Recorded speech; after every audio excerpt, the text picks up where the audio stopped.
안녕하세요. 네, 오늘 2023년 11월 25일 한국근대문학관 10번째 책담의 날이 되었습니다. 오늘부터 갑자기 날이 추워졌는데요. 오늘 토요일 오후에 추운 날씨에 도 불구하고 이렇게 저희 문학관과 그다음에 저희 문학관 유튜브를 찾아주신 여러분들께 감사드립니다. 날이 많이 추워진 오늘 따뜻한 그 문학 이야기를 하면서 이렇게 마음을 덮이시면 어떨까 생각을 합니다. 자, 오늘 10번째 한국근대문학관 책담에는 인천 출신의 정선임 소설가를 모시고 문학 이야기를 나누는 자리가 되겠습니다. 오늘 뭐 두 분이 앉아 계신데 두 분이 행사의 그 주인공이시고요. 진행은 평론을 하시는 소유정 선생님께서 맡아 주시게 되었습니다. 그러면 소유정 선생님께 마이크를 넘겨서 오늘 행사를 시작하도록 하겠습니다. 네, 선생님. 네, 안녕하세요. 근대문학관 제10차 책담회 우리가 있던 자리 진행을 할 문학평론가 소유정입니다. 반갑습니다.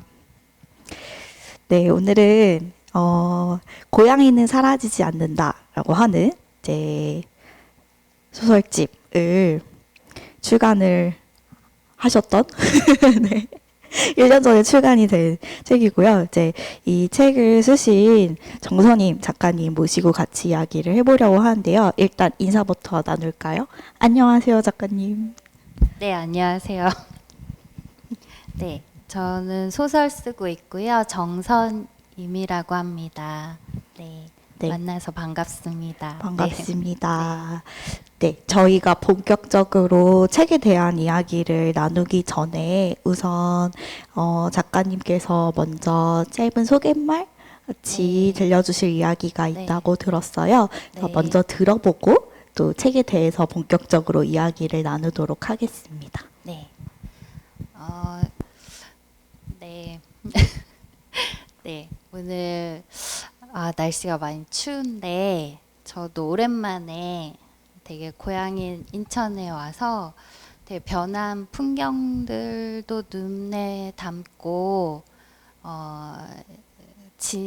뭐 점심 같이 먹으면서 예전에 다녔던 학교 얘기랑 그런 얘기를 나누니까 또 되게 즐겁더라고요. 네, 그런 생각들을 하면서 여기 또 인천에 오랜만에 와서 또 제 첫 소설집 얘기하게 돼서 되게 기쁘고요. 오늘 함께 이야기 나눌 제 고양이는 사라지지 않는다는 제 첫 소설집이고요.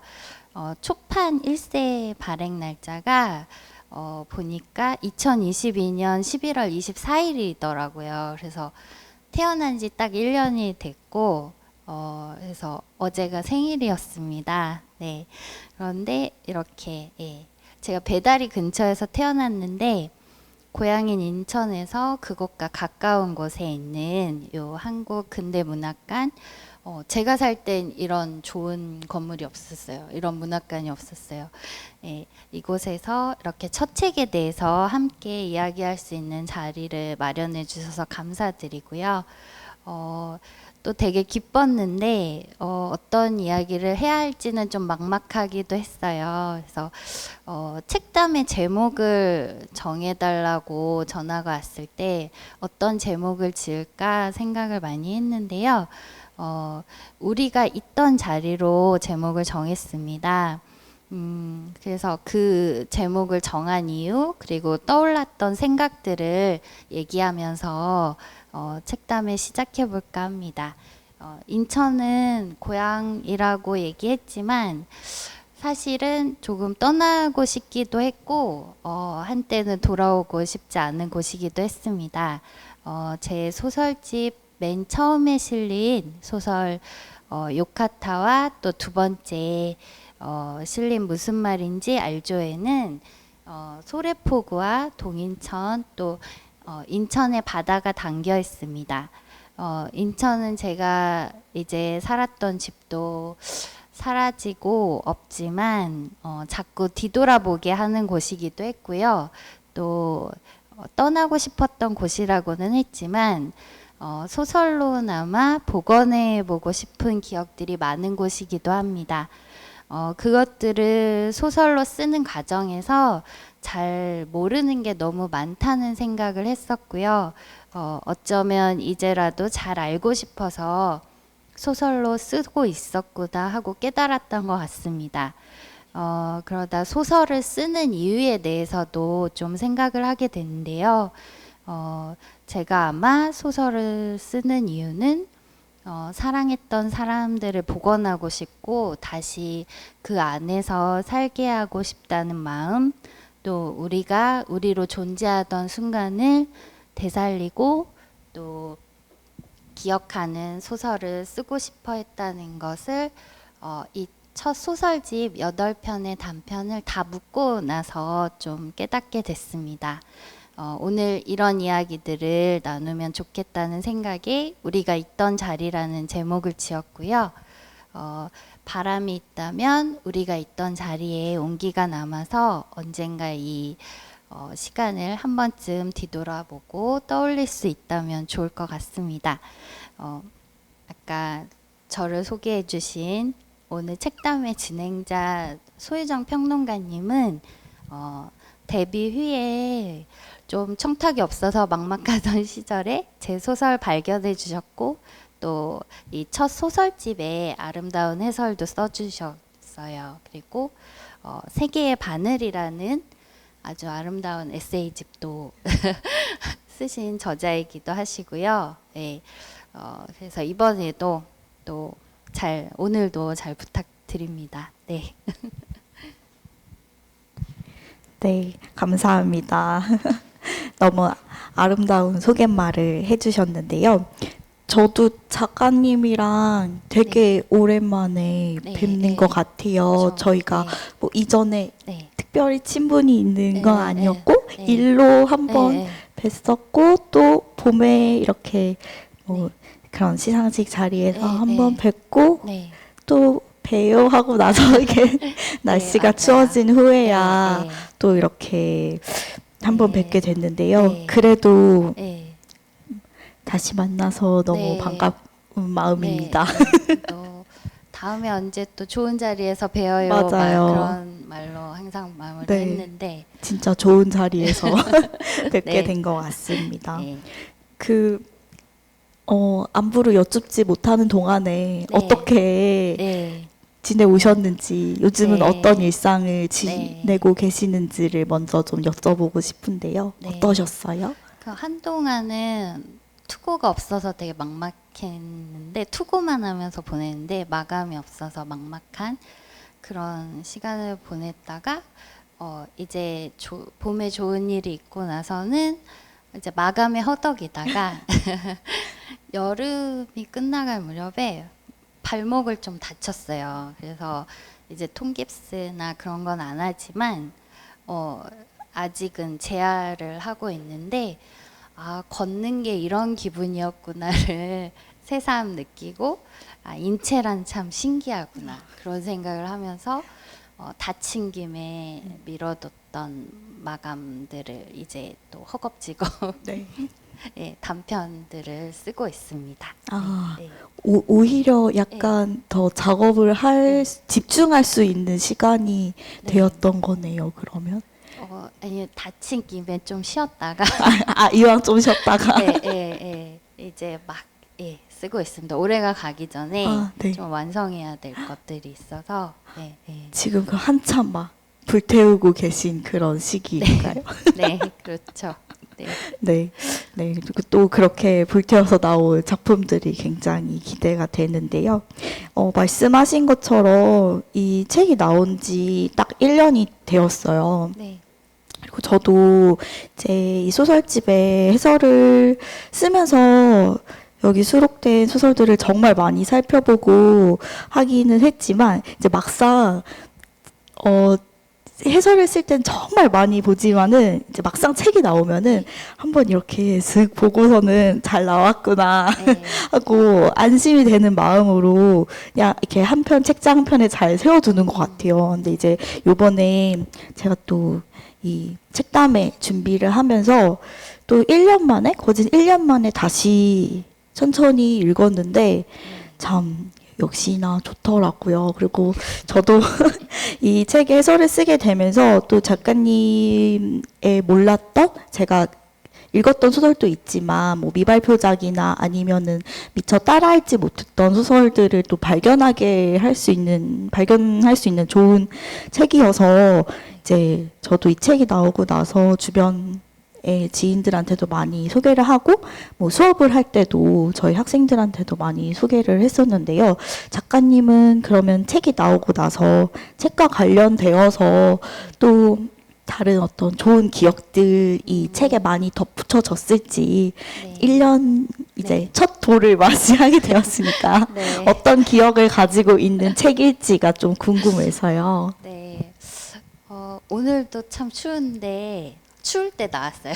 맞아요. 추울 때 나와서 그때 당시에는 이제 책을 내고 나면은 어떤 우울 같은 게 있을 거란 얘기를 되게 많이 들었거든요. 맞아요. 그래서, 그런다고 하시더라고요. 그래서 책을 묶을 무렵에 좀 우울함이 있더라고요. 우울함이 있었는데 책을 묶을 때도 우울하고 아마 계속 우울할 거라는 어떤 선배 문인의 조언도 있었는데 생각보다 점점 더 좋은 것 같아요. 그러니까 처음엔 실감이 좀 안 나다가 그러다가 좀 부끄럽기도 하고 했는데 어떤 여기 그 단편 8개의 단편 어디 갈 데 없던 그 친구들에게 어떤 집을 지어준 느낌도 좋고 이 이야기들과 헤어졌지만 여기 모여 있구나라는 생각에 좀 좋았고 그럼 난 다음 이야기를 쓸 수 있겠지 그런 생각에 되게 좋았고요. 뭐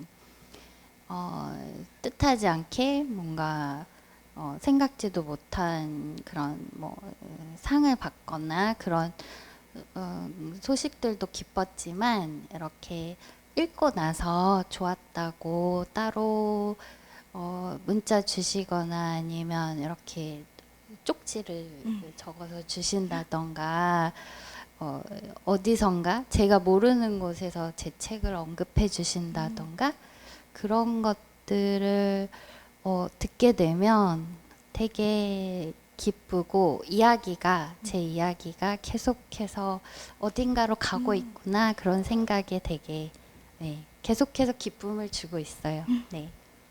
맞아요. 진짜 이제 정말 작가님 손을 떠나서 책으로 나왔는데 작가님의 눈이 닿지 않는 곳에서도 어디론가 이렇게 흘러가서 누군가에게 닿고 있구나라는 게 느껴지면 되게 기쁠 것 같다는 생각이 듭니다. 진짜 그 8편의 이야기에 이렇게 집을 지어준 것 같다라고 말씀을 하셨듯이 또 이렇게 표지가 집 창문이 또 이렇게 있잖아요.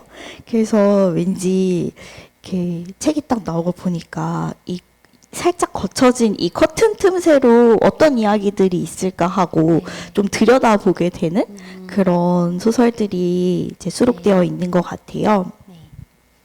그러면 이제 본격적으로 책에 대한 이야기를 해보려고 하는데요. 오늘은 작가님의 또 목소리로 소설의 일부를 낭독을 들어보면 좋을 것 같아서 이제 낭독을 요청을 드리고 낭독해 주신 부분에 이어서 또 이렇게 소설에 대한 쓰기에 대한 질문을 드리면서 책담회를 진행하려고 합니다.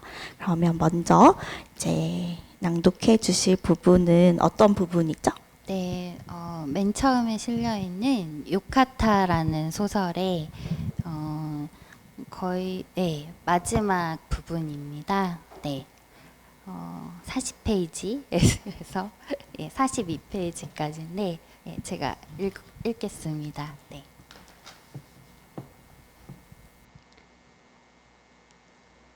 이상하다. 이렇게 살아있는 것이. 석 줄짜리 시였다. 가운데 한 줄이 기억나질 않았다. 유독 손때가 묻어 반질반질 달아있는 책 한 권을 찾아내 펼쳤다. 후지타가 자주 읽던 시집이었다. 종이 위에 검은 점과 선의 행렬로만 보이는 그것들의 의미를 끝내 알지 못했다. 몰래 성경을 숨겨놨던 후지타는 전쟁이 길어질 무렵 걱정스러운 얼굴로 자주 기도했다. 후지타가 재산을 처분하고 있다는 소문이 이미 동네에 퍼져 있었다.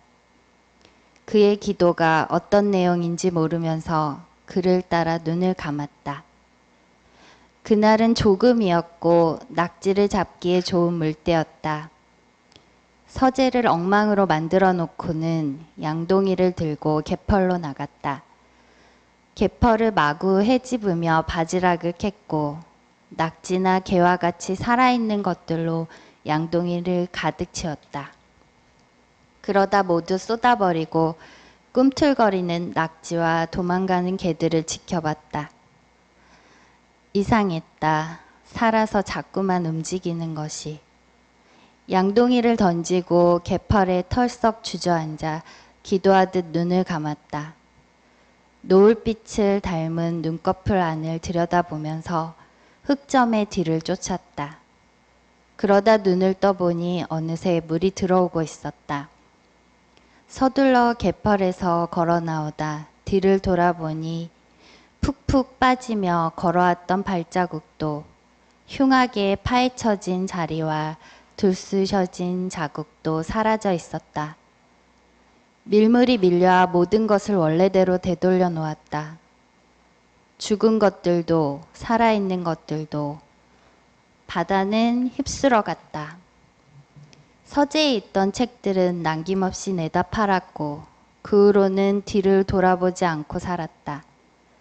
바다가 데려간 것은 잊었고 다시 내어준 것을 팔아서 살았다.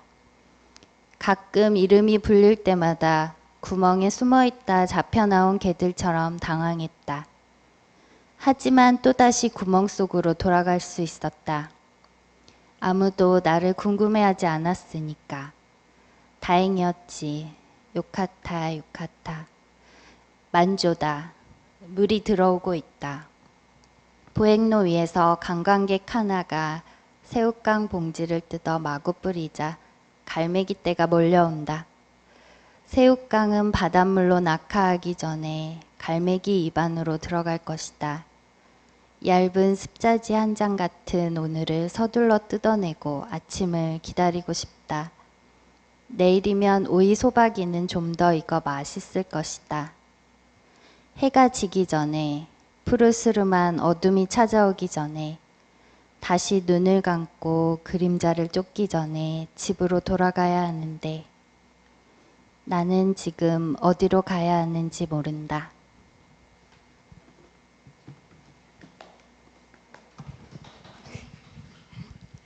네, 소설집의 이제 첫 번째 수록작인 요카타의 마지막 부분을 읽어주셨는데요. 그 공교롭게도 제가 네. 이번 주에 이 소설로 제가 수업을 하고 왔어요. 그래요? 네. 그래서 제가 이거는 약간 여담이지만 수업에서 먼저 그 강의 텍스트를 읽고 소설을 읽고 이제 학생들한테 먼저 리뷰 페이퍼를 쓰게끔 하거든요. 근데 제가 이제 수업 전에 전날에 페이퍼 네. 확인을 하는데 어떤 한 친구가 제 작가님의 소설을 처음 읽어본 거예요. 이제 이 소설로 네. 처음 읽어봤는데 네. 거의 한 A4 용지 2장을 작가님에 대한 너무나 네. 사랑하는 마음을 그러니까 읽는 순간 알았다라고 하면서 네. 막 진짜 다른 소설들도 너무너무 궁금해하고 이 소설 너무 사랑하면서 네. 작가님의 소설 너무너무 좋다 막 해서 완전 그냥 헌정이 되는 막 리뷰를 막 써는 거예요. 그래서 제가 아, 감사하네요. 네, 수업에 가서 학점 잘 주시나요? 그거는 뭐 그걸 잘 네. 써주는 건 아니지만 네. 네 가서 요번 주에 정성희 작가님이랑 이야기하러 가는데 가서 작가님한테 얘기를 해야겠다 네.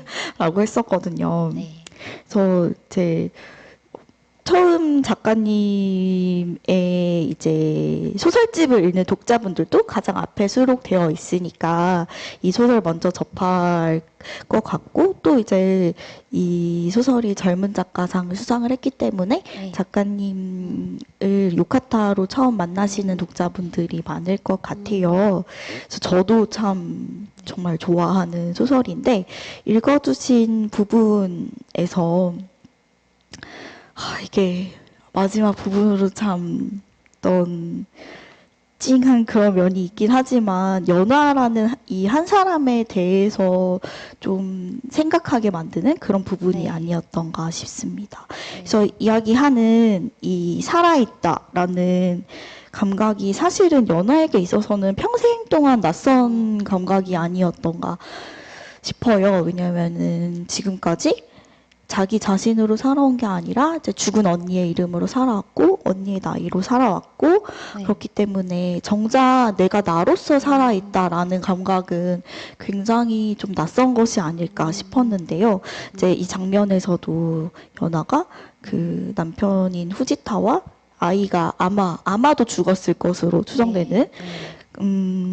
그것으로 자신이 살아있음을 실감을 하는 게 굉장히 좀 슬픈 장면이었다라는 생각이 드는데, 게다가 이제 자신이 혼자 남겨졌다라는 것뿐만이 아니라 이제 이후의 삶에 대해서도 좀 걱정이 되기도 했기 때문에 아마 살아있다는 게 덩달아 더 이상하지 않았을까라는 생각이 들었어요. 네. 그리고 또 이제 후지타와는 원해서 한 결혼은 아니었고, 네. 아버지에 의해서 한 결혼이긴 했지만, 연하한테는 그 후지타와의 생활이 적어도 아버지한테서는 벗어날 수 있는 작은 울타리가 아니었을까. 자신이 원하진 않았지만 네. 그런 생각이 들었거든요. 왜냐하면 이제 이 이후에 또 아버지가 연하를 어딘가로 또 네. 시집을 보내기 위해서 막 이렇게 하는 장면들도 앞에서 나오잖아요. 근데 이제 그런 울타리가 사라졌으니까 이제 이 다음에는 어떻게 해야 되지? 라는 생각을 하기도 했을 것 같고요.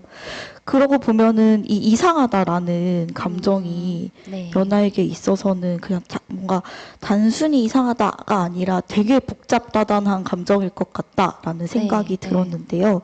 이 하이쿠 시를 중얼거리는 음. 연하의 마음은 어땠을지 작가님께 음. 직접 한번 여쭤보고 싶어요. 네. 저는 그 뭔가 후지타와 연하의 관계에 대해서 이제 물어보는 분들이 꽤 있었는데, 연하는 어떤 마음이냐. 근데 저는 이제 어쩔 수 없이 결혼을 한 상황에서 그러니까 아이와 후지타에 대한 그런 어떤 정도 있겠죠. 정도 있겠지만 어쩌면 그냥 살아야 해서 그 시간을 살았다는 생각을 했거든요. 그래서 어쩌면 유일하게 그런 시간 중에 어쩌면 저녁 노을 바라보면서 후지타가 하이쿠를 읽어준다던가 그럴 때 그런 문장들로 연아가 그런 시간들을 좀 견뎠다고 저는 생각을 했던 것 같아요. 그래서 어떤 하이쿠가 좋을까라는 생각을 많이 했어요. 그러다가 이게 이샤의 하이쿠인데 생략된 말이 꽃그늘 아래잖아요. 네. 이상하다, 꽃그늘 아래 이렇게 살아있는 것이라는 시인데 이샤의 생애도 녹록지 않았잖아요. 네.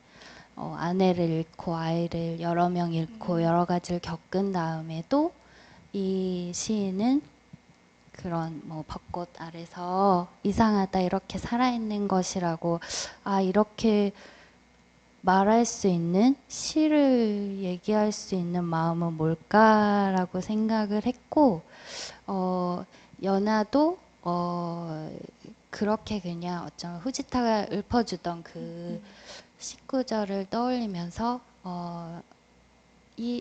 저 시가 어떤 의미인지는 모르지만 그냥 이렇게 기억을 했다가 또 그렇게 후지타와 아이가 떠난 다음에 그 갯벌에서 그 시를 떠올렸던 것 같아요. 그 시의 의미를 비로소 알게 된다고 할까요? 그런 순간이라고 저는 생각했던 것 같아요. 네. 말씀 듣고 보니까 약간 더 연하의 마음이 네. 되게 가슴이 아픈 것 같아요. 네. 그 외에 저희도 그런 생각을 많이 하잖아요. 요즘에 어떤 참사들도 있고 네. 팬데믹도 겪으면서 되게 당연하게 살아 있었는데 살아 있다는 게 되게 신기하고 또 그러면서도 꽃은 아름답고 또 하늘도 예쁘고 또 여기 이제 뭐 오이소박이 얘기도 나오는데 그런 제철 음식들도 또 맛있고 그렇다 보면 살아있는 게 참 이상한데 또 살아있고 싶다는 생각을 하는 것 같아요. 살아가고 싶다. 그래서 그런 마음들을 하려면 제 문장으로는 좀 어려울 것 같아서 이시아에게 좀 기댄 것도 있는 것 같아요. 네. 아, 네. 근데 진짜 되게 적절한 인용이었던 것 같아요. 그래서 왠지 저도 이제 이샤의 하이쿠를 읽어보긴 했지만 뭔가 이렇게 마음에 남는 어떤 그런 시들은 잘 그냥 읽고선 까먹어버리고 마는데 정말 이 시는 유카타 때문이라도 오래 마음에 남을 것 같다라는 생각이 들었고요. 또 연하의 삶을 다시 한번 돌아보게 하는 그런 문장이기도 해서 굉장히 좋았던 것 같습니다. 그 이제 유카타가 좀 전에 말씀드렸다시피 이제 올해 젊은 작가상을 수상한 작품이기도 해서 작가님께는 굉장히 또 큰 기쁨을 선사한 이제 소설이고 그런 점에서 좀 의미가 있는 작품이 아닐까 생각을 하는데요. 이제 소설집에 수록된 8편의 작품들이 모두 다 너무 아픈 손가락이겠지만 네. 그 중에서도 최애작이 있다면 무엇인지 네. 그리고 그 이유도 좀 여쭙고 싶어요. 네. 저 사실은 이렇게 여쭤보면 예전에 다른 작가들이 막 왜 얘기를 하나를 못 그럴까라는 생각을 많이 했는데 진짜 어려운 것 같아요. 요카타 물론 되게 애정이 가고 또 할머니 얘기도 담겨 있고 또 제가 사랑하던 그런 풍경들이 담겨 있지만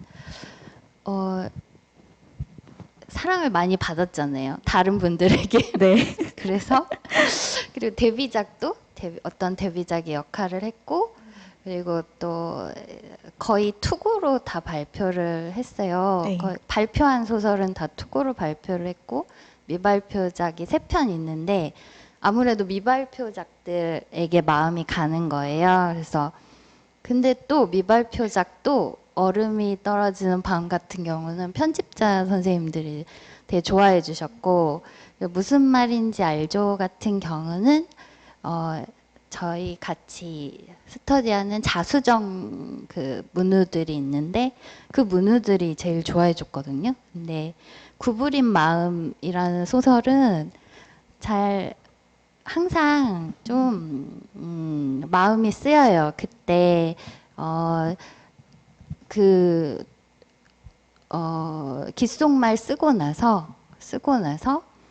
그 소설을 쓰면서 좀 헤매고 있었거든요. 그러니까 중앙일보에 당선된 줄 모르고 당선 소식 듣기 전에 직전에 그걸 쓰고 있었어요. 그래서 더 애정이 가고 뭔가 미진하다는 걸 알면서도 또 고치지도 못하고 그래서 구부린 마음 같은 경우는 이제 이 주인공이 혼자 줄을 서 있잖아요. 줄을 어떤 줄인지도 모르고 네. 이 자리가 누구 자리인지도 모르면서 그 자리를 지키면서 서 있는데 제가 프리랜서로 오래 일했는데 아마 그런 마음들이 있는 것 같아요. 되게 그때 느꼈던 어떤 뭔가 못난 마음, 뭔가 숨기고 싶었던 마음, 그런 수치심이나 모멸감이나 그 와중에 뭔가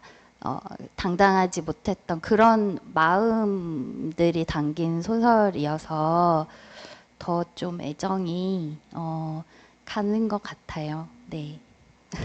작가님의 제일 아픈 손가락은 구부린 마음이었던 걸로. 네. 저는 제가 어떤 소설을 제일 좋아했을 것 같으세요? 글쎄요. 글쎄요. 우리가 우리였던을 처음에 발견해서 네. 리뷰를 써주셨잖아요. 네, 네. 그래서 그 소설일까요? 우리가 우리였던도 너무 좋고 네, 네. 작가님을 재발견하게 하는 그런 소설이었지만 저는 단연 무슨 말인지 알죠를 가장 좋아합니다. 네네. 네. 그래서 제가 이제 이 소설집 해설을 쓰려고 원고 뭉치를 들었는데 네.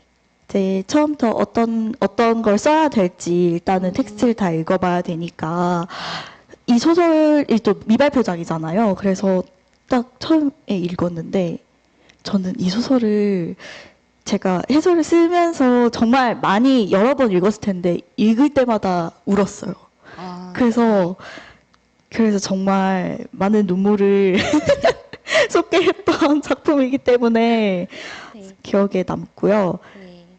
그래서 참 이 구도 자체도 그러니까 이 소설에서 그리는 이제 인물의 관계 자체도 뭔가 흔하지 않잖아요. 이제 사돈 관계에 있는 두 여성에 대한 이야기인데 그런 점에서도 굉장히 흥미로웠는데 이제 같은 이름의 이제 두 사람이 원래는 서로를 정말 이해할 수 없었지만 네. 좀 이해해오려고 하고 이해하게 되는 그런 과정에서 제가 많은 위로를 받았던 것 같아요. 그래서 되게 좋아했던 작품이고 막 이거는 꼭 읽어보라고 주변에도 엄청 많이 소개도 네. 하고 감사합니다. 그랬거든요. 네.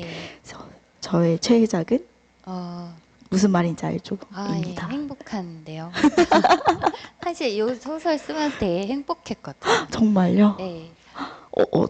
어떤 점에서 행복하셨어요, 작가님은? 사실 네. 완전 행복하기는 좀 맞아요. 어려운 소설인데. 이제 그 행복이 막 복합적인 감정인 네. 것 네. 같은데 쓰고 나서 되게 음. 뭔가 그러니까 제가 항상 되살리고 싶은 장면이 있었거든요. 네네. 근데 어린 시절부터 음. 갖고 있던 그런 장면인데 그 장면에서 시작했는데 본래는 어딘가 이제 할머니와 네. 외할머니와 친할머니와 제가 셋이서 부모님이 충주로 먼저 이사 간 적이 있으세요. 네. 그래서 셋이서 같이, 그러니까 저는 막내여서 맡겨져 있다가 이사할 때 거추장스럽잖아요, 막내는.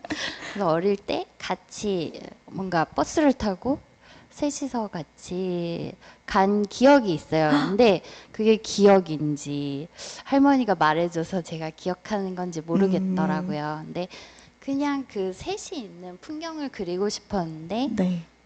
그게 그냥 같이 동물원에 가는 또 손녀는 빠지고 네. 할머니 둘이 같이 동물원에 가는 그런 설정으로 바뀌게 되면서 소설을 쓰면서도 재밌었고 저도 좀 울었어요. 정말요. 네. 네, 진짜 이거는 안 울 수가 없는 소설이어서 꼭 다들 읽어보셨으면 좋겠습니다. 네. 저희도 최애작 이야기를 하다가 막 무슨 네. 말인지 알죠에 네. 대한 이야기를 막 했는데요. 네.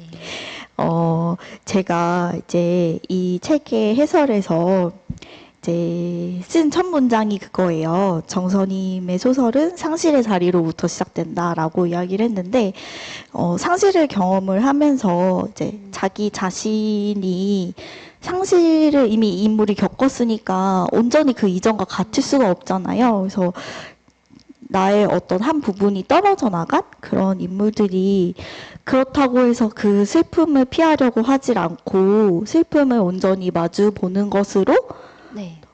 다시 나를 찾아간다라는 특징을 보인다라고 이야기를 했었어요. 그래서 이 8편의 소설에 있는 인물들을 찬찬히 뜯어보니까 굉장히 작가님과 닮아서 고요하면서도 단단한 사람들이라는 네. 생각이 들었는데요. 그러면은 인물들 보다 보니까 그러면 실제로 작가님도 뭔가 이런 상실이나 슬픔을 겪었을 때 피하지 않고 마주 보려고 하는 편인지가 궁금해지더라고요. 그리고 이제 슬픔이 있다면 정말 아까 우리가 이야기한 것처럼 이 살아있다는 감각이 이상해지는 순간이 오기도 하지만 그러면서도 또 그런 시간들을 견디고 앞으로 나아가야 되잖아요. 그래서 그렇게 뭔가 견딜 수 있는 작가님만의 방법이 있는지 네. 슬픔 극복법 같은 것이 있는지를 네. 여쭤보고 싶었습니다. 글쎄요. 근데 슬픔을 피하는 건 어려운 것 같아요. 맞아요. 슬픔을 피하는 게 오히려 어려운 것 같고, 슬픔을 피했다고, 외면했다고, 나는 괜찮다고 생각하지만, 어느 순간 되게 불쑥 찾아오는 것 같아요. 맞아요. 그래서, 글쎄요. 그냥 어릴 때부터 글을 썼던 것 같아요. 슬프면 난 글을 써. 일기장에 왜 일기장에 막 남 욕도 쓰고 화나는 것도 쓰고 슬픈 것도 쓰고 그리고 좀 위로가 되는 문장을 찾기도 하는 것 같아요. 제가 고양이를 잃었을 때는 고양이에 대한 소설을 윤희영 작가님의 소설을 네네. 찾으면서 거기서 뭔가 나한테 힘이 될 문장을 찾아서 막 뒤졌던 기억이 나고요. 또 가족들을 잃었을 때는 윤성희 작가님의 구경꾼들이라는 장편 소설이었는데 그걸 읽고서 좀 그것도 좀 몇 년의 시간이 흐른 후에야 좀 그 슬픔을 이런 문장에 기대어 내가 넘겨왔구나 그런 걸 되게 느꼈던 것 같아요. 그래서 네, 별게 없죠 방법이. 아니요, 별게 네. 없는 게 아니죠. 그래서 정말 네. 문장에서 찾는다라는 말씀에 저도 네. 공감을 하는 게 이게 읽고 쓰는 사람은 어쩔 수가 없는 것 같기도 해요. 저는 시간이 그래도 시간이 모든 걸 해결해주지 않을 수 있지만 네. 그래도 시간이 지나면 이렇게 많은 것들이 그래도 좀 봉합되는 편이라고 생각은 해요. 그러니까 네. 예를 들어 슬픔에 있어서도 그때 막 뭔가 슬픔을 딱 당면했을 때에는 시간이 다 뭔 소용이야 막 하면서 내가 지금 이렇게 아픈데 막 하기도 하지만 네. 결국에는 그 시간을 정말 잘 보내야지만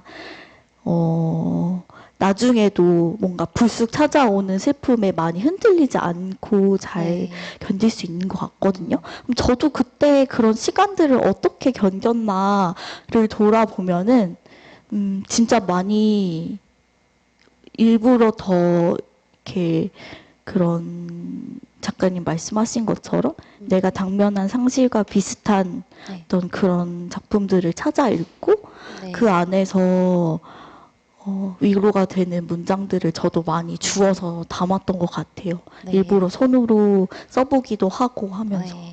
그런 것들이 진짜 도움이 되는데 왜 왜 그거 외에는 다른 방법으로는 찾을 수 없는 사람들인 것처럼 네 어쩔 수 없는 것 같아요. 그쵸? 네.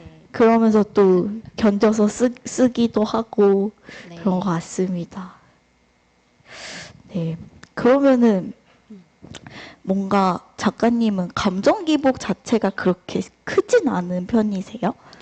어떠세요? 네, 감정 기복이 큰 걸 좀 두려워하는 편이고, 많이 네. 내가 흔들릴 것 같아서 그러신. 네, 그런 것도 있고, 그때 감정을 좀 크게 네. 표현하고 나면 후회가 찾아와서, 네, 너무 오버했나? 약간 예, 이런 예, 마음 예. 때문에. 그래서 대부분은 좀, 근데 억누르는 편인 것 같아서, 일부러 네, 약간 좀. 예. 그래서 요즘에 작년부터 조금 일희일비 하지 말자고 하잖아요, 원래. 네. 근데 일희일비 하자로 좀 어, 생각을 바꾸긴 했어요. 네. 기뻐할 순간이 없는 거예요. 일희일비 하지 않으려고 했으니까 기쁨도 사라지고 너무 순식간에 사라지더라고요. 그래서 기뻐할 수 있을 때 기뻐하자, 뭐 표현하자. 그렇게 조금씩은 바뀌고 있는 것 같아요. 네. 그러면 올해 그래도 가장 기뻤던 순간이 아마 수상 소식 네. 들으셨을 때가 아닐까 네. 싶은데요. 그때는 어떠셨어요? 그때도 약간 좀 일부러 억누르려고 하고 그러셨어요? 그때도 네, 그때도 그냥 무슨 일일까 라고 전화가 왔는데 이게 무슨 네, 일일까? 전화 왔는데 이제 문학 동네 개간지에 원고를 봄호에 발표해야 돼서 네. 보내놓은 네, 상황인데 네. 전화가 온 거예요. 그래서 내가 보낸 원고에 일이 생겼구나. 수정을 해야 되는구나. 네, 약간. 네, 제가 또 그 전화를 놓쳤어서 나중에 문자로 네. 되게 소심하게 네. 그리고 또 그냥 담당 편집자님이 아니라 네. 좀 부장님이 전화를 주셔서 겁을 네. 먹으셨겠어요. 예, 그래서 무슨 일일까요? 라고 이제 문자를 드렸죠. 예. 그래서 그러고 나서 이제 네, 소식을 접하게. 네, 소식 접하고 그러면은 다행이다, 욕하다라는 생각이 먼저 들었을 것 같은데 네, 원고에 문제가 생긴 게 아니구나. 그래서 제목이 중요하구나.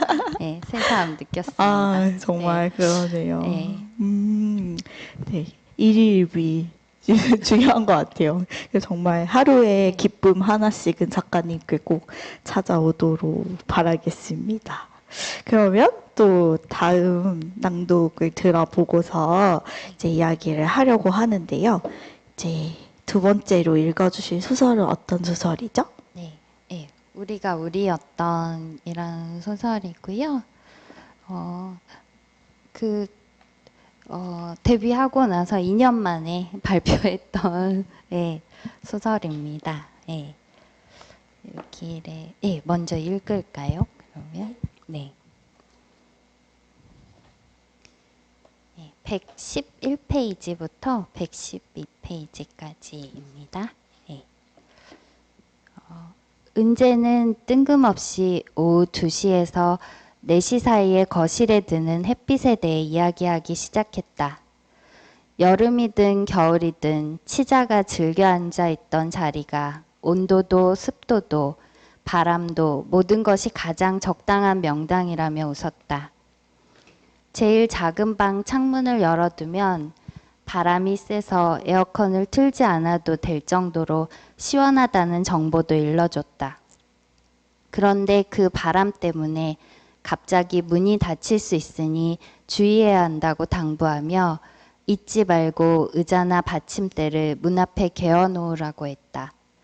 갑자기 문이 닫히면 다칠 수도 있고 놀랄 수도 있으니까.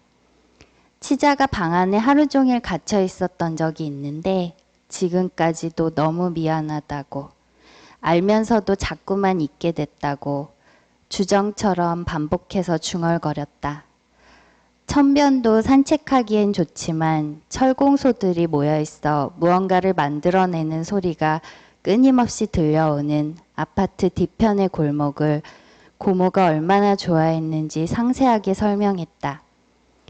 그러니까 그는 마치 집을 내놓은 사람처럼 그들이 함께 살았던 아파트를 소개하고 있었다. 그의 발들은 까만 어둠 속에서 띄엄띄엄 흩어졌다. 치자의 간 위에 뿌렸던 하얀 꽃잎처럼. 치자와 고모의 사진 그리고 빈 소주병까지 배낭에 주섬주섬 챙기던 그는 통조림은 여기 살고 있는 들짐승이나 길고양이가 먹게 두고 가자고 했다. 고양이는 행복할 때 진동 소리처럼 몸을 울리는 소리를 내는데 사실은 아플 때도 그래. 그 소리를 우리가 구분할 수 있을까? 내가 제대로 구분한 건지 자신이 없어. 마지막 순간에도 치자는 은재의 품 안에서 골골송을 불렀다고 했다. 은재는 마지막으로 치자를 묻은 자리를 발로 꾹꾹 누르며 말했다. 여기 있다는 걸 우리가 알고 있으니까 괜찮아. 치자를 말하는 건지 고모를 말하는 건지 알 수 없었다. 우리가 나와 그인지 그와 고모인지도. 짙어진 어둠 속에서 치자꽃이 하얗게 빛났다.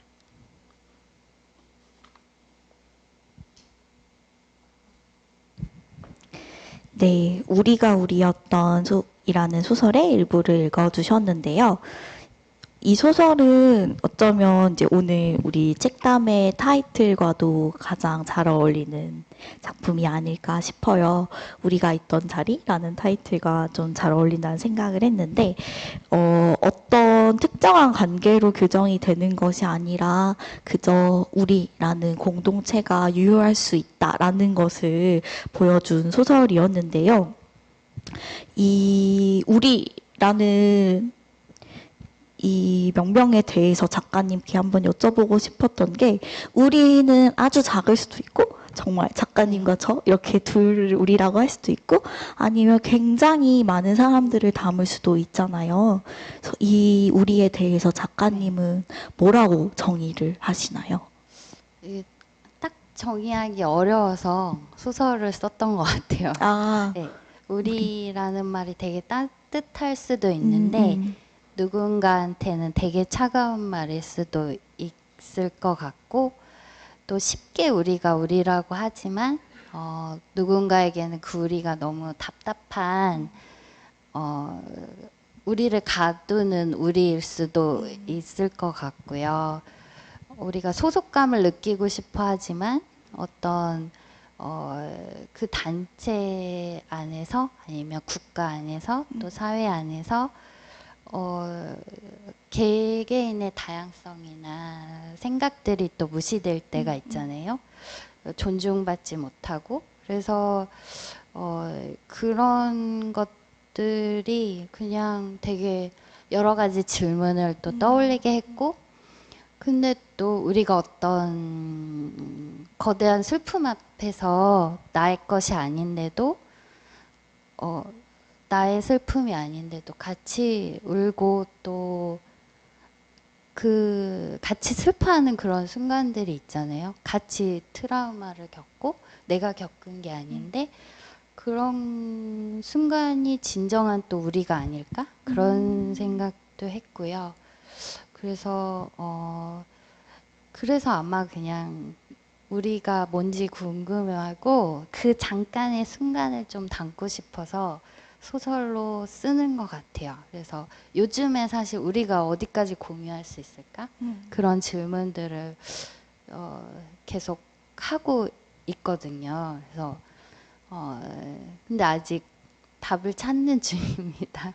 네. 맞아요. 저도 우리가 갖는 어떤 공통 감각에 대해서는 계속해서 고민을 하고 있는데, 뭔가 하나로 모일 수 있으면서도 그 안에서 굉장히 세분화가 될 수 있는 것 같아요.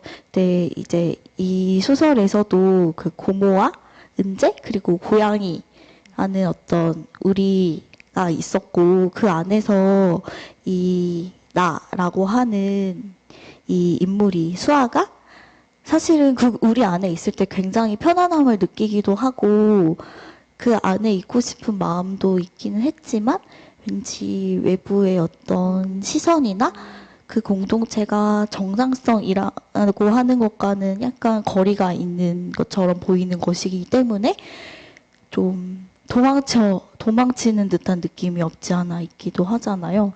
근데 그런 것들이 사실은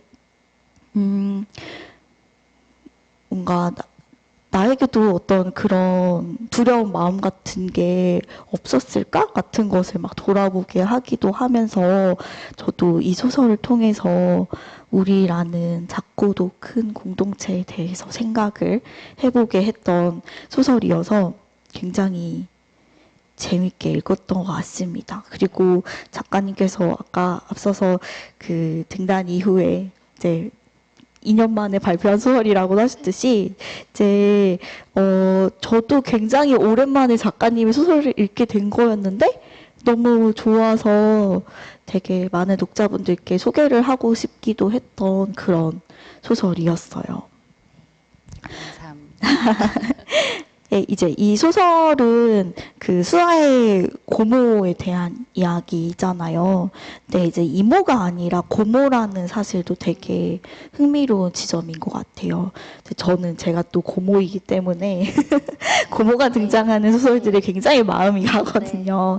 근데 이제 보통 우리가 친밀하게 느끼는 거는 고모보다 이모잖아요. 네, 엄마 목의 친족이기 때문에 또 다른 엄마 네. 같기도 하고, 근데 이제 고모는 조금 필연적이지 않은 관계이기도 하잖아요. 그래서 뭐 재산 상속의 문제도 있고 여러 이유가 있을 테지만 이 소설에서 고모가 중심 인물이 된 어떤 까닭이 있을까요?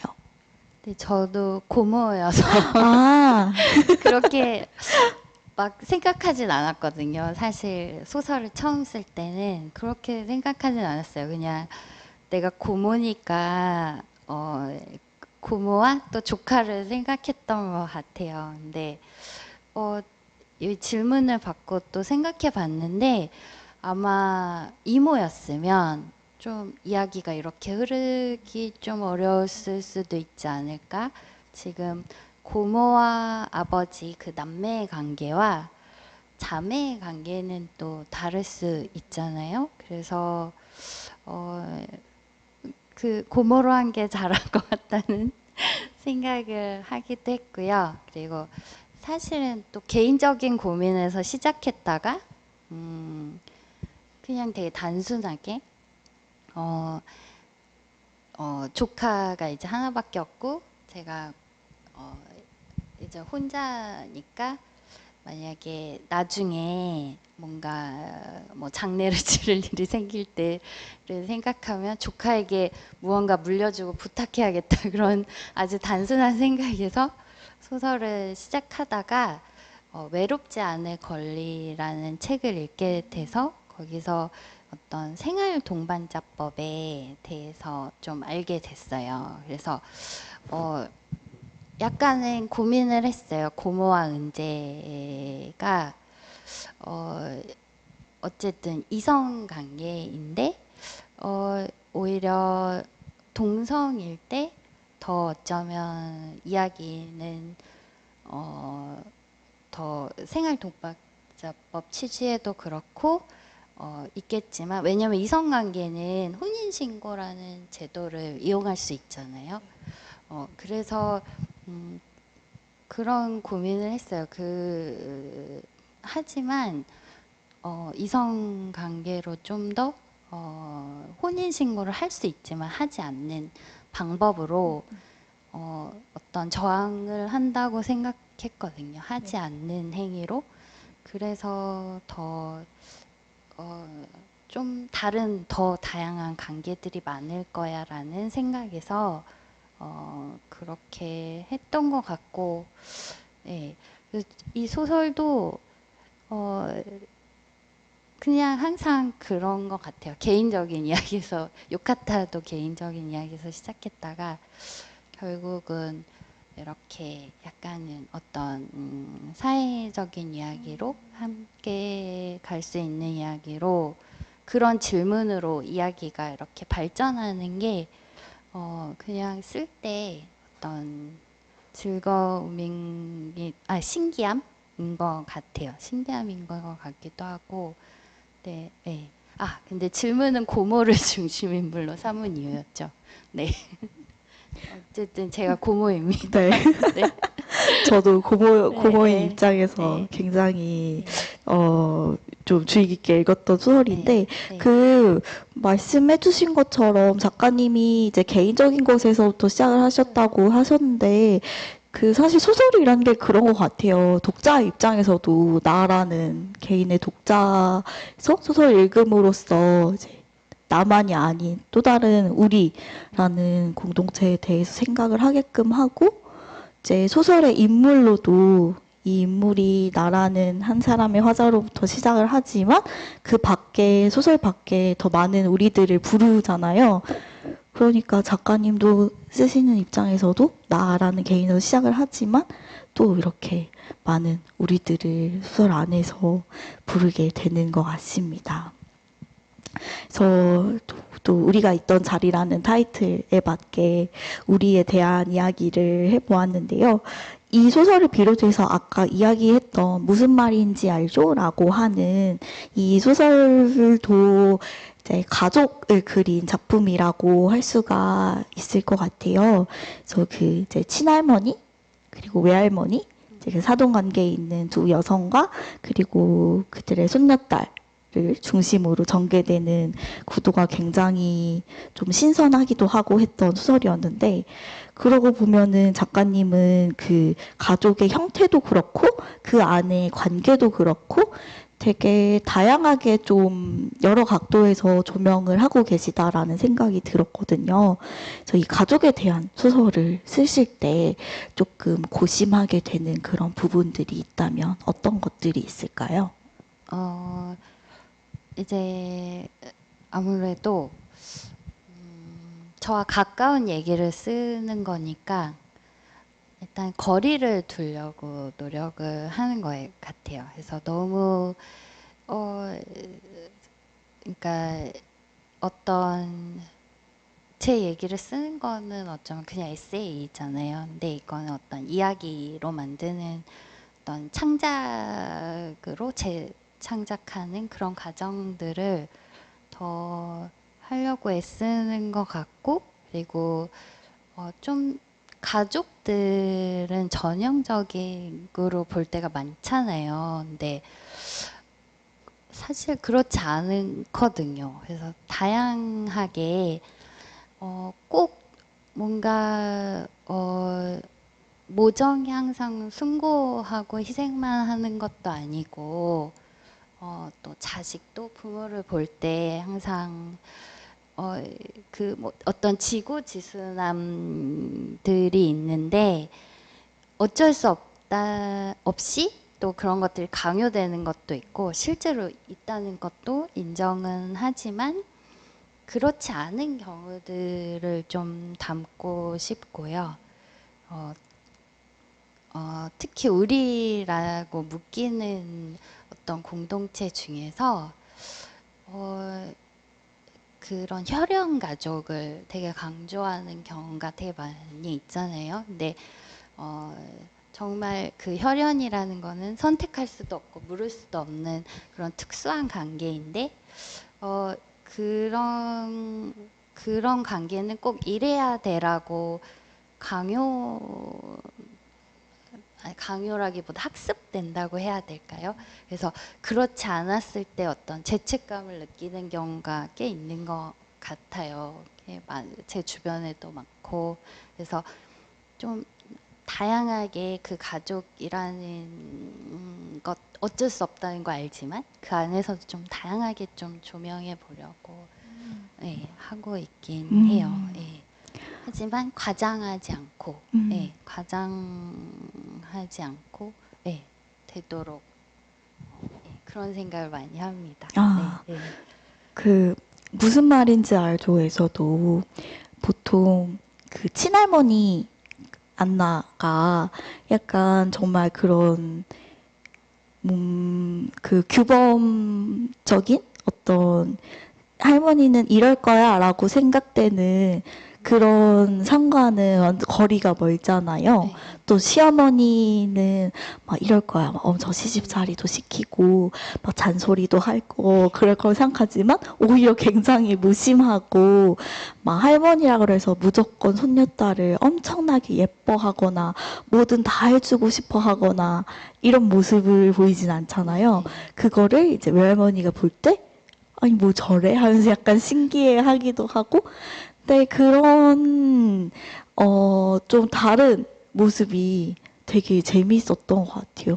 특히나 이제 정말 할머니라고 하면은 우리가 어떤 되게 전형적으로 생각하는 고착화된 이미지가 있는데 그게 아니고 나는 나의 삶이 더 중요해라고 이야기하는 그런 그 나의 삶이 더 중요하다는 걸 아는 그런 인물이라서 저는 되게 마음이 갔던 것 같습니다. 그러면 또 이제 그 낭독을 들어보고서 이야기를 해볼까 하는데요. 이번에 읽어주실 소설은 어떤 소설이지요? 네, 몰려오는 것들이라고요. 맨 마지막에 네, 실려 있는 소설이고요. 288페이지 부터 289페이지까지 제가 읽겠습니다. 네.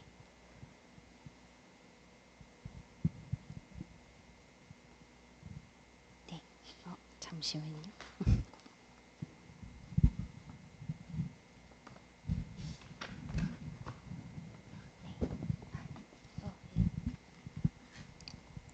책장에 꽂혀 있는 책들을 살펴보다 가운데 놓인 매대로 다가갔다. 낯익은 표지, 수경의 첫 소설집 초판이었다. 표지 앞에는 노란 포스트잇이 붙어 있었다. 초록색 펜으로 또박또박 적어놓은 문장. 여자가 적은 듯한데 추천사인지 감상인지 알 수 없었다. 완전한 고요와 평화라니. 지금까지 읽은 소설 속 인물 중 가장 욕망이 크다. 그 평화와 고요를 쟁취하기 위해 얼마나 고단한 싸움을 해야 할까. 수경은 소설집을 낸 뒤 수십 번의 검색 끝에 간신히 찾아낸 리뷰 2개를 떠올렸다. 인물들이 욕망이 없어 이야기에 힘이 없다. 맥이 빠진다는 평가였다. 그 뒤로는 리뷰를 찾아보지 않았다. 서점 옆에는 아틀리에가 있었다. 이젤과 어지럽게 놓인 붓과 물감, 완성한 그림과 완성하지 못한 그림이 뒤섞여 있었다.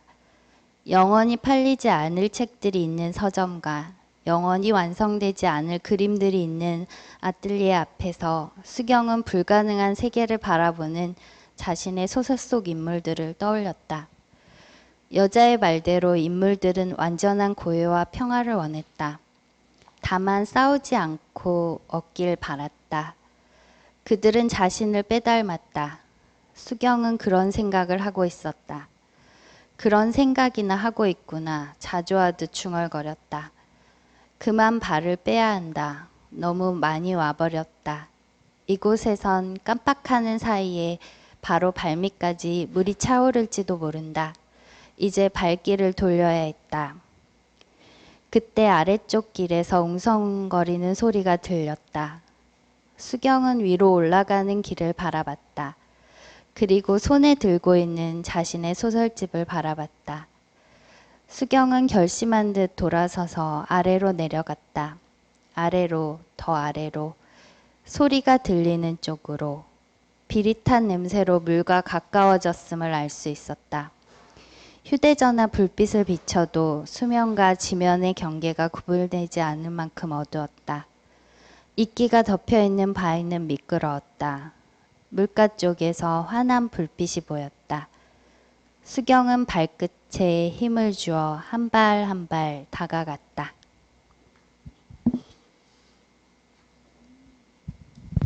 네, 마지막 수록작인 몰려오는 것들까지 읽어주셨는데요. 이제 이 소설은 약간 근미래를 배경으로 하고 있어요. 전 세계적인 수몰 사태가 있었고, 이제 그 수몰 사태로 인해서 국토의 3분의 1이 이제 물에 잠겨버린 그런 가까운 미래를 배경으로 하고 있는데, 실제로 우리가 정말 이런 재난이 우리에게 닥칠지 몰랐지만, 영화나 소설에서만 보던 것인 줄 알았지만 정말 팬데믹을 겪었고 아직도 질병과 함께 살아가고 있고, 또 요즘에 기후 위기의 심각성이 정말 날로 계속해서 더 많은 논의가 나오고 있는데, 요즘 같을 때에는 정말로 일어날 수 있을 법한 그런 재난이다라는 생각이 들었어요. 근데 또 이 소설을 읽고 나니까 이렇게 작가님이 그 미래를 그리신다면, 또 작가님 그리는 SF 소설은 어떤 느낌일까 하는 생각이 들더라고요. 그래서 굉장히 또 미래지만 그 안에서 그 안에서도 어떤 인간성을 잃지 않는 그런 인물들을 보여줄 것 같다라는 생각이 들기도 했는데, 혹시 작가님께서 그리고 싶은 또 다른 미래가 있다면 그 네. 미래는 어떤 모습인가요? 사실은 몰려오는 것들을 좀 더 확장해서 예, 장편 소설을 써야 하는데 쓰셨다는 줄 알고 약간 기대하고 이제 쓰고 있어요. 쓰고 계세요? 쓰고는 있는데 그럼 인물들이 그대로 나오나요? 인물들을 좀 더 만지고 아, 해서 쓰고 있는데 그래서 뭔가 몰려오는 것들을 쓸 때도 좀 책을 찾아 읽고 네. 했었는데 좀 인상 깊었던 게 리베카 솔릿의 이 페어를 응시하라는 책이었는데, 어떤 재난이 있으면 뭔가 왜 막 폭동이 일어나고 서로 약탈이 일어나고 할 것 같지만, 어떤 재난 앞에서 오히려 서로 그런 문명의 이기들이 사라진 다음에 더 어떤 자연이나 모든 것들에 대항하듯이 더 가까워지고 서로 돕는 걸 발견했다는 그런 이야기를 읽고 그 이야기가 되게 인상이 깊었던 것 같아요. 그래서 요즘에 왜 그 오래된 미래라는 책에서 어떤 문명 없이 살아가는 그 라다크라는 공동체에 대한 책이 있잖아요. 네네. 그래서 저는 그런 세계도 있고, 또 왜 소설 속에서도 뭐 이쪽과 저쪽으로 나눠지는데 네. 그런 세계도 있을 것이고, 또 여전히 자본에 의해서 굴러가는 그런 세계들이 또 있을 것 같아요. 그래서 그런 모습들을 좀 다 다룰 수 있으면 좋겠다. 그래서 되게 욕심 같은데 그런 생각을 하면서 좀 공부하고 또 조금씩 쓰고 있습니다. 네. 작가님 그리실 미래가 되게 기대가 되는데, 그게 미래라 그래서 정말 우리가 아예 모르는 어떤 낯선 세계가 아니라 현실과 어딘가 닮아 있을 수밖에 없는 세계이잖아요. 그래서 작가님이 그리고 있는 지금 여기와 또 이제 그 미래가 어떻게 같고 다를지가 되게 궁금해지는 것 같아요. 저도 이 소설도 그렇게 약간 좀 지금의 현실을 돌아보지 않을 수 없는 그런 소설이라는 생각이 들기도 해서 약간 견주어 보면서 읽기도 했는데, 근데 이제 이 소설에서는 수경이란 인물이 이제 소설가인 인물인데요. 수경이 쓴 소설에서 이제 그 소설 속 인물들은 싸우지 않고 얻을 수 있는 완전한 고요와 평화를 바라잖아요. 근데 이제 그 낭독해 두신 부분에서 결국에 이 완전한 고요와 평화를 얻기 위해서는 직시하고 싸워야만 한다라는 것을 수경이 깨달은 것처럼 여겨져요. 그러면은 이제 작가님 이 생각을 하시기에 작가님의 소설 속 인물들이 보이는 욕망 중에 네. 가장 큰 것은 어떤 것이라고 생각을 하시는지, 이거는 좀 다르게 이야기를 하면 작가님께서 인물들을 통해 보여주고 싶은 작가님 자신의 욕망이기도 할 것 같은데요. 네. 그것은 어떤 모습인가요? 글쎄 저는 항상 글쎄요 인간이 어떤 인간도 다른 인간을 뭔가 도구로 사용하지 않는 것 그런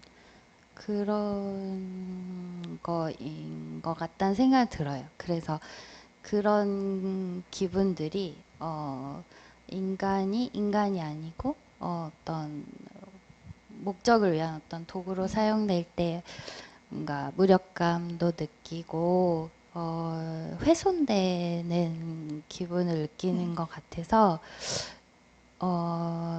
아마 나로 살 수 있는 그런 자유 같은 게 아마 가장 큰 욕망인 것 같다는 생각을 하고요.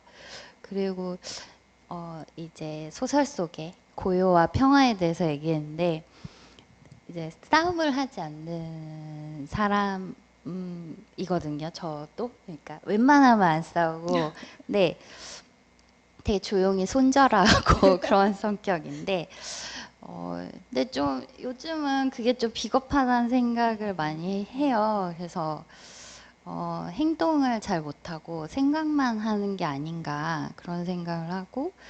이 인물들을 볼 때도 그런 생각을 한 것 같아요.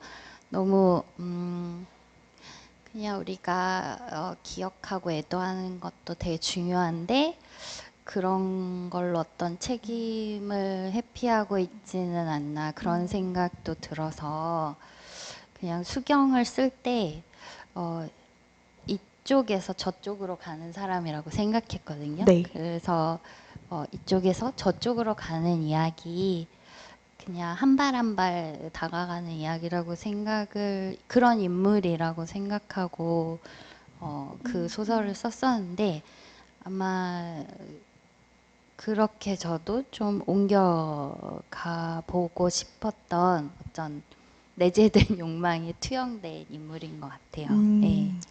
그 말씀을 듣고 보니까 작가님의 소설 속 인물들이 막 성큼성큼 가는 건 아니어도 굉장히 느린 걸음으로 네. 나 자신에 대해서도 또 타인에 대해서도 굉장히 한 발 한 발 걸음을 옮겨가는 인물들인 것 같다라는 생각이 드는 네. 것 같습니다. 네. 그러면 이 소설 속에 수경이 이제 자기의 소설에 대해서 간신히 리뷰 소개를 찾아내서 이제 이렇게 읽은 장면이 나오는데 네. 작가님도 에고 서칭을 많이 하시나요? 어떠세요?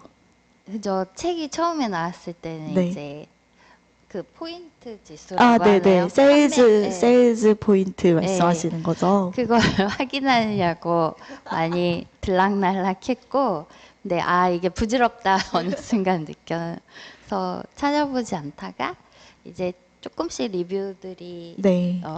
올라오고 해서 그런 것들 읽어보면 대부분 좋은 이야기를 써주시는데 위로가 됐다거나 또 내가 쓴 이야기인데 너무 본인의 이야기처럼 다 이해해 주시는 거예요. 네. 다 알아주시는 분도 있고, 근데 아무래도 이제 좋은 이야기보다는 네. 그런 안 좋은 이야기들이 기억에는 오래 그쵸. 남잖아요. 그래서 약간 왜 수경이 받았던 어떤 그 리뷰 같은 걸 네. 예전에 제가 시나리오 공부한 적 있는데 네. 그때 많이 들었거든요. 갈등이 아. 없다. 인물들이 갈등이 갈등이 없다. 없다. 인물들이 욕심이 없다. 여기서 싸워야 되는데 네. 싸우지 않는다. 뭐 그런 얘기를 많이 들었던 기억이 나는데 요 별점 하나짜리 리뷰를 봤어요. 이 소설에 대해서요? 네. 그래서 뭔가 프랑스 영화 같다. 근데 아. 기승전결 너무 잔잔하다 뭐 네, 이런 네. 의미인가요? 그런 의미였던 것 같아요. 음. 그래서 근데 그 기억이 계속 나는 건 제가 그걸 보고 되게 막 속상하기보다 네. 할 수 없지 그랬던 것 같아요. 그리고 나는 프랑스 영화 좋아하는데 어떡하지 이러면서 좀 재미있는 프랑스 영화처럼 써야 할까라는 그런 생각을 하는데 할 수 없지라고 생각하는 내가 좀 좋더라고요. 뭔가 네, 속상하기보다는 그러니까 막 되게 타격을 음. 받고 막 그럴까봐 좀 걱정한 것도 있었거든요. 네. 근데 의외로 담담하게 할 수 없다.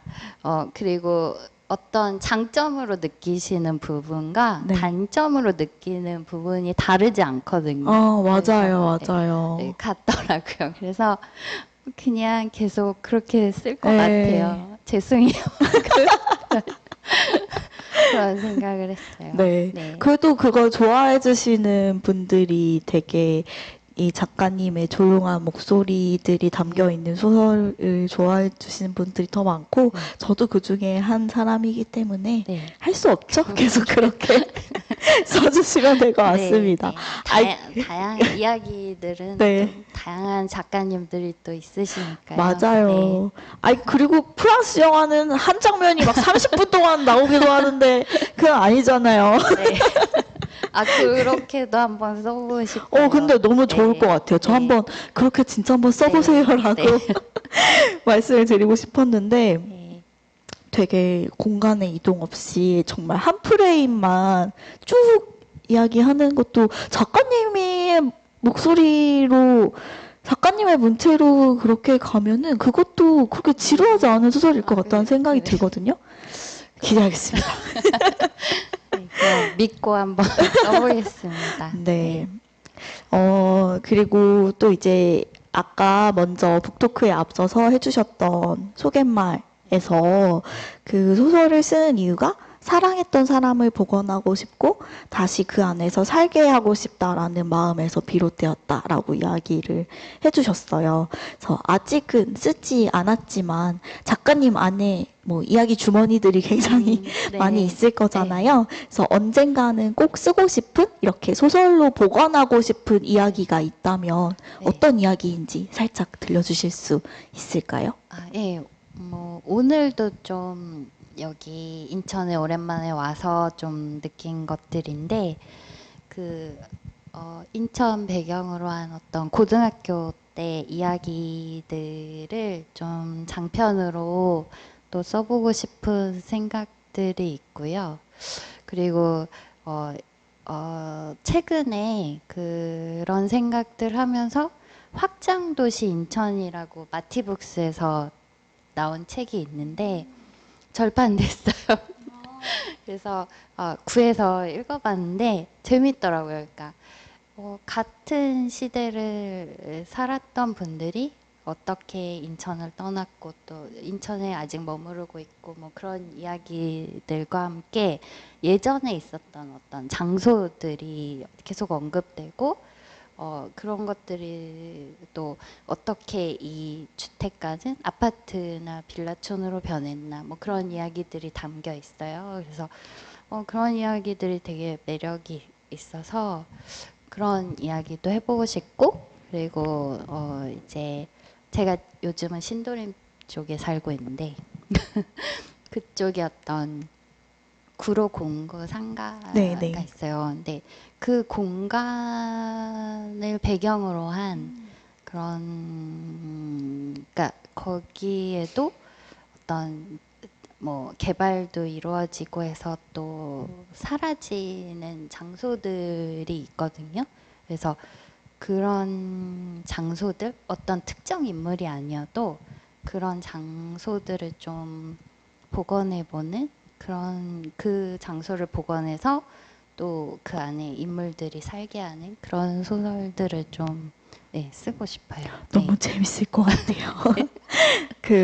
뭐 인천도 그렇고 지금 살고 계신 그쪽 구로 이쪽도 그렇고 그 아까 그 인천에 대해서 이야기를 하실 때, 그러니까 돌아오고 싶지 않은 그런 곳이기도 했다라고 이야기해 주셨잖아요. 근데 어쩔 수 없이 나의 기억들이 묻어 있는 그런 장소이기 때문에 또 돌아볼 수밖에 없는 진짜 네. 곳인 것도 같습니다. 그래서 작가님의 소설 안에서 또 재현될 인천을 기대를 해보면서 그럼 아마 다음 작품집 안에서는 이렇게 같이 모여서 또 볼 수 있겠지요? 노력을 네. 해봐야겠죠. 어서 열심히 네. 써주시기를 바라면서, 혹시 그 보고 계시는 분들이나 질문 있으시면 해주시면 좋을 것 같은데요. 혹시 질문 들어온 게 없을까요? 그러면 혹시 질문 있으실까요? 궁금하시, 네.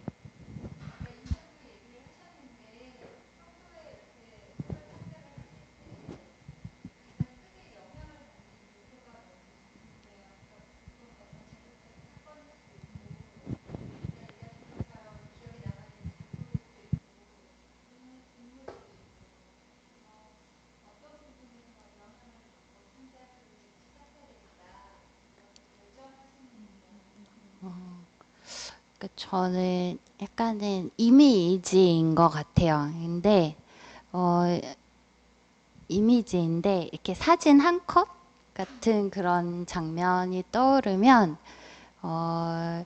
그 사진의 가장자리가 잘려 있거나 어느 일부분만 나와 있잖아요.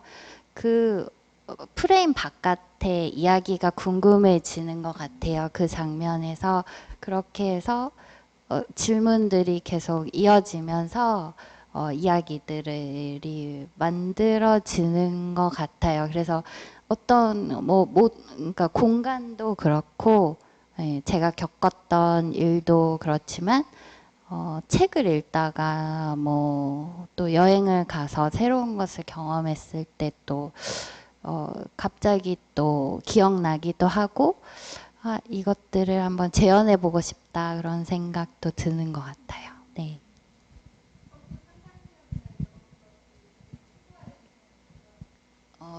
망상을 많이 어릴 때부터 하는 편이어서 네. 선생님들이 네. 선생님들한테 많이 혼났어요. 네. 딴 생각 많이 한다고. 그렇죠. 어,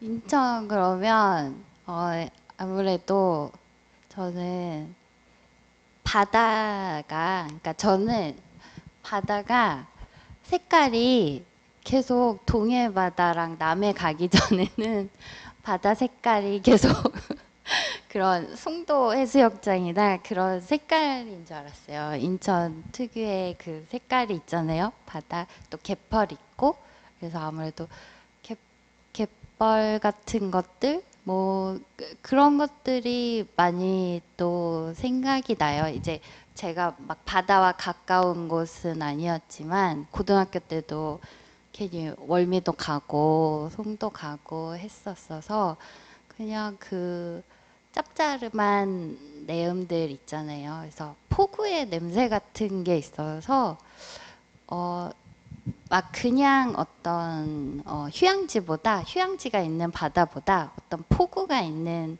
도시에 가거나 또 그런 나라에 가면은 되게 마음이 편안해지는 것 같아요. 그런 냄새를 맡으면. 네.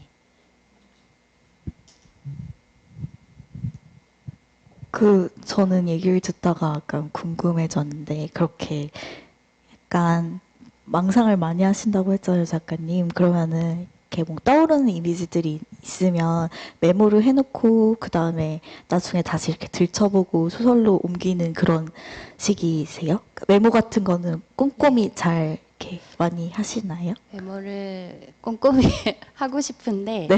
잘 못하고 그냥 이렇게 단어로 아, 입력해 놓고 아, 또 제가 흘렸으면 잘 못 알아봐서 네. 이게 뭐지? 그렇게 보면서 그래서 차라리 단어로 아, 예, 길게 막 문장으로 안 적어 놓고 아. 예, 키워드로 해놓고 네, 나중에 그 기억은 나중에 그래도 네. 할 수 있는 네. 정도로 네, 메모를 또 해놓는. 어떤데 기억이 안 나서 암호를 풀듯이 네, 이게 뭐였지 예, 하면서. 그런 식으로.